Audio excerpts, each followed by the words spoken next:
Today, with our smartphones, we can easily snap selfies and share them with the world in an instant.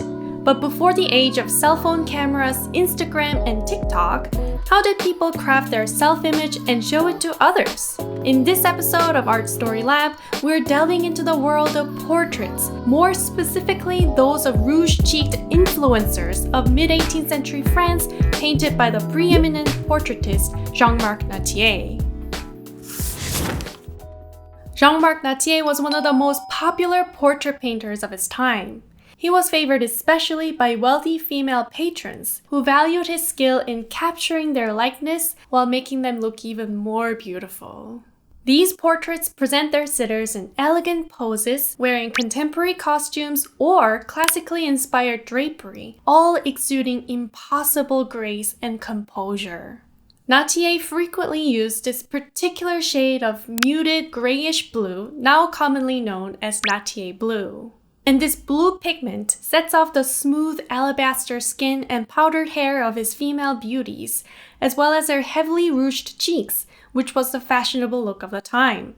While he painted both men and women, Nattier chose to depict many of his female clients as various Greco-Roman goddesses or mythological figures. So we have Aurora, the goddess of dawn, basking in this gorgeous early morning light. Diana, the goddess of hunt, identified with her bow and arrow. Hebe, the goddess of youth, and the cupbearer to the gods in Mount Olympus. Flora, the goddess of flowers and the season of spring. River nymphs, etc. Now, when you look at many of these female portraits by Nattier, you start to notice that they all sort of look similar. With perfectly symmetrical facial features, smooth pale skin free of blemish, heavy-handed application of rouge, tightly dressed and powdered hair, and loose drapery that dramatically fold and twist to accentuate their figures, Nattier's sitters definitely have a distinct look.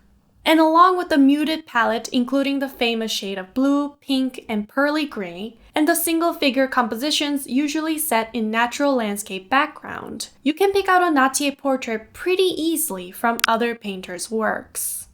Nattier's contemporaries were quick to point out that his female sitters looked the same. One critic quipped in 1763 that Nattier always painted women as Hebe, as Diana, as Venus, etc. All his portraits look alike. One thinks one is always seeing the same face.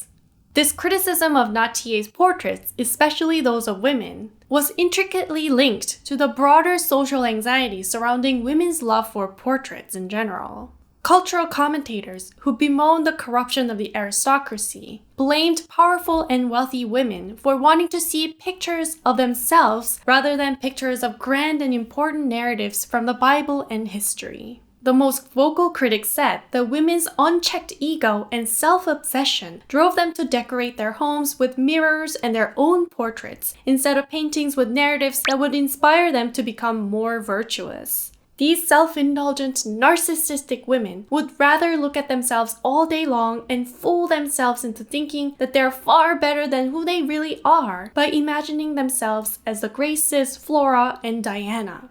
And these portrait painters, who catered to elite women's vanity, were prostituting their talents for easy money.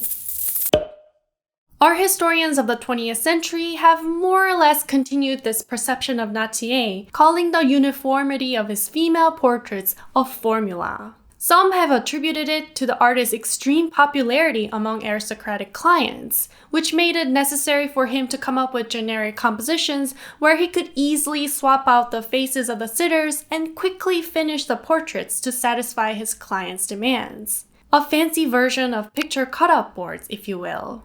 Others have said that the mythological guise as goddesses was simply what was in fashion at the time, until it fell out of trend from the mid-18th century onward. But one art historian, Kathleen Nicholson, has recently proposed a new and much more interesting way of looking at Nattier's portraits of elite women. Nicholson writes that posing as goddesses or nymphs in the mythical world gave women an opportunity to try out new, different identities. Elite women had very few occasions where they could transform into different people, for example, a masked ball or theatrical productions. Whereas donning a theatrical costume for a masquerade gave women only temporary opportunity to pretend to be someone else. Having their portraits painted in otherworldly costumes as mythological figures allowed women to explore lives that were different from the ones that they were confined to. So why was this so appealing to women in this period? If you've watched a previous episode on Marie Antoinette's boudoir, you'll remember that aristocratic women in Europe during this time were really expected to be only two things in their entire lives: good wives and good mothers. They were not allowed to work as professionals to make money or be out in the public realm outside of their homes. So posing as goddesses that exist only in imagination was one of very few ways available for women to explore new identities without breaking too many rules. In contrast, elite men had at their disposal all kinds of identities which they freely took up in public life. So you see them portrayed as engaged in their professions and pursuing diverse hobbies. Aristocratic men didn't need alternative guises because they had greater liberty in being who they wanted to be than women. Moreover, Nicholson tells us that mythological guises speak to the intellectual sophistication of women sitters, infusing a healthy dose of culture into their lives when women were discouraged from serious education. Choosing to show oneself as Flora or Aurora, for example, suggested their knowledge of history and literature. And in being painted as mythological or classical figures, these women became, in Nicholson's words, someone who could bear deciphering, who had a dimension beyond the limiting fact of physical beauty. That is to say, Nattier painted these women in a way that suggests that there's more to these beauties than meets the eye.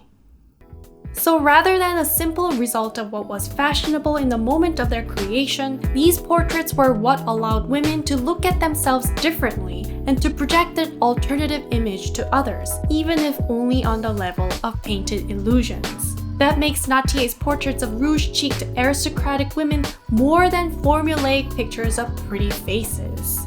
These portraits were indeed powerful tools with which women could imagine themselves differently. Not so far away from the ways we use our selfies with filters after all. If you could have your portrait painted by Nattier, which goddess or mythological figure would you want to be? For me, it's fresh-faced Aurora, ushering in new morning light. Share your answers in the comments below. That's it for this episode. Thanks for watching. See you next time on Art Story Lab.